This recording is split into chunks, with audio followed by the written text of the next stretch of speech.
We walking down through memory lane. I don't know if you make a film or not. I don't know if I can either. Baby doll run across this set of clothes. My baby was about 2.5, 2.5. I don't think he was 3 years old.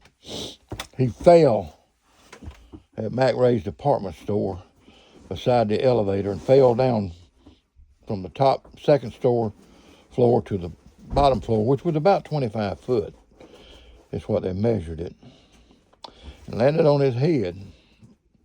And he was standing there by the elevator. And his brother, a little bit older, they were standing there looking over the rail while Mama was right there at the cash register paying for something. And he put his hands up on the down escalator black rubber thing that was running, and it snatched him through a little old opening, which was watting up to code there. And it snatched him through that opening, and he landed head first on his head. It's just one of them freak accidents that happen to kids. And these are the clothes that they cut off of him when the EMS got to him. They just cut his clothes off of him.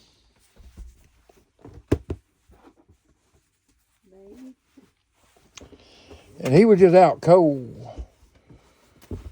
They knew he was breathing and his heart was beating, but he didn't know nothing. He was just limp as a dish rag, is what they tell me. I wasn't there. And took him to the hospital.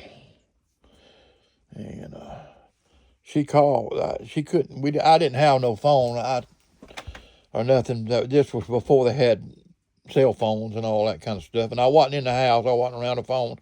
She couldn't get a hold of me or nobody. But so she called up at Baker Parts or feed store up there where I do a lot of business at. And they told her that they would find me. So they run across her brother, and he said, I know where he's at. I was in the hog pen. My brother-in-law. Huh? Joe. My brother-in-law, her brother. He was like a brother to me. He come and told me what had happened, and I jumped in the truck and took off to Pensacola and got down there.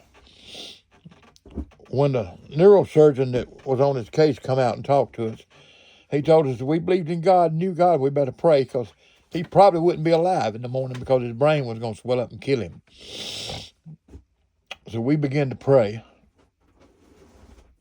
and God answered prayer. 3 days later, he come home. Was it 3 or 4 days later? He come home, and hey, he had a battle, but he survived. And it was the goodness and grace of God, the healing power of God. So you ask me why I believe in God? Them pile of clothes right there is a memorial to us that God hears and answers prayer. And he's a Methodist preacher today. The old devil knew what he was going to be like and tried to kill him before he got old enough to do anything. Those clothes right there are a memorial to what God can do.